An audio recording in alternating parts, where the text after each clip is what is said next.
Vous avez déjà eu des frissons devant un animé? Le genre de moment où la musique monte, les personnages poussent un cri de rage et là, explosion de puissance, animation de folie et toi t'es scotché à ton écran avec les yeux écarquillés. Aujourd'hui, je vous emmène dans un voyage au cœur des moments les plus épiques de l'animation japonaise. Alors accrochez-vous, ça va secouer.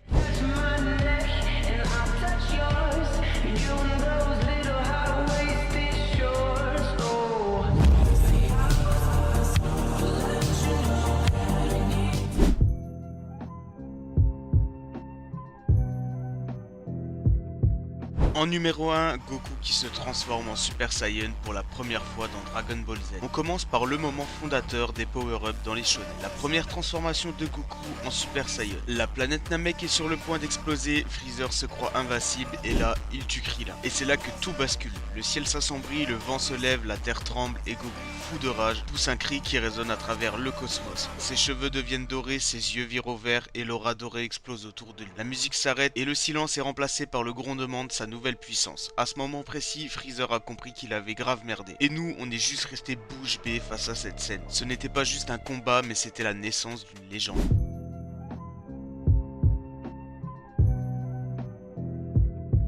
En numéro 2, Levi massacre le bataillon de Titans. Parlons maintenant de l'homme, le mythe, la légende. Levi Ackerman. Quand tu vois Levi entrer en scène, tu sais que ça va saigner. Mais cette scène-là, c'est un chef-d'œuvre. Imagine, des titans partout, un bataillon ennemi à l'affût et Levi, calme, silencieux, prêt à bondir. D'un coup, il s'élance, ses lames sifflent dans l'air, il virevolte comme un danseur. Il commence à trancher toutes les nuques avec une précision chirurgicale. Chaque titan abattu est une œuvre d'art sanglant. Son regard glacial, ses mouvements parfaits. Moi, je me bats avec ma couette le matin et lui, il défie des monstre de 15 mètres comme si c'était un échauffement. Résultat, le champ de bataille devint un cimetière de titans et Levi lui n'a même pas transpiré d'une goutte.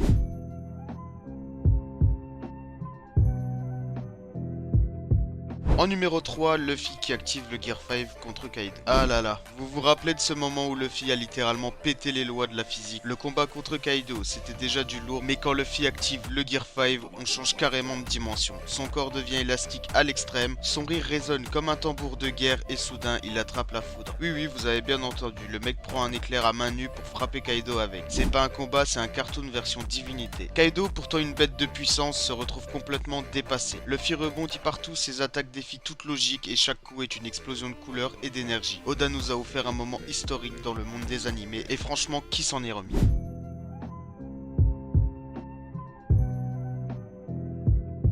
En numéro 4, Naruto et Sasuke versus Momoshiki. On peut dire ce qu'on veut de Boruto, mais cette scène c'est du grand art. Naruto et Sasuke, les deux rivaux devenus frères d'armes, s'associent une dernière fois pour affronter Momoshiki. Et là les gars, je peux vous assurer que c'est du caviar. Naruto en mode Kurama, Sasuke avec son Rinnegan, les deux combinent leurs pouvoirs à la perfection. Chaque mouvement est calculé, chaque attaque est un poème, les chorégraphies sont si fluides que t'as l'impression qu'ils dansent sur le champ de bataille. À chaque coup de poing, à chaque échange de regards, on ressent tout le poids de leur histoire. Ils ne se battent plus pour eux, mais pour protéger la nouvelle génération. Et Momoshiki, il n'a jamais eu la moindre chance.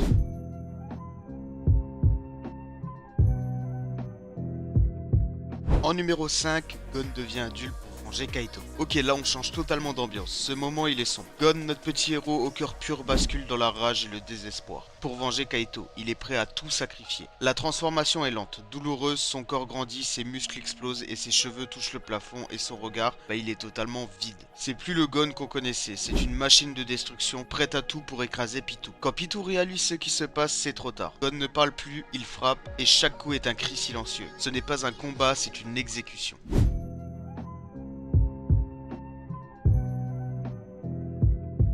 En numéro 6, Ichigo en mode Mugetsu contre Aizen. Aizen le méchant ultime, intouchable, invincible jusqu'à ce qu'Ichigo débarque. Et pas n'importe quel Ichigo, celui en mode Bugetsu. Plus besoin de Bankai, plus besoin de crier le nom de ses attaques, juste le silence. Les cheveux noirs, le regard froid, il s'avance. Aizen l'attaque, mais Ichigo l'arrête d'une seule main. Pas besoin de parler, pas besoin d'expliquer, juste un coup final, Mugetsu. Une lame noire qui avale tout sur son passage. À ce moment-là, Aizen ne se demandait pas s'il allait mourir, il se demandait pourquoi il était encore en vie.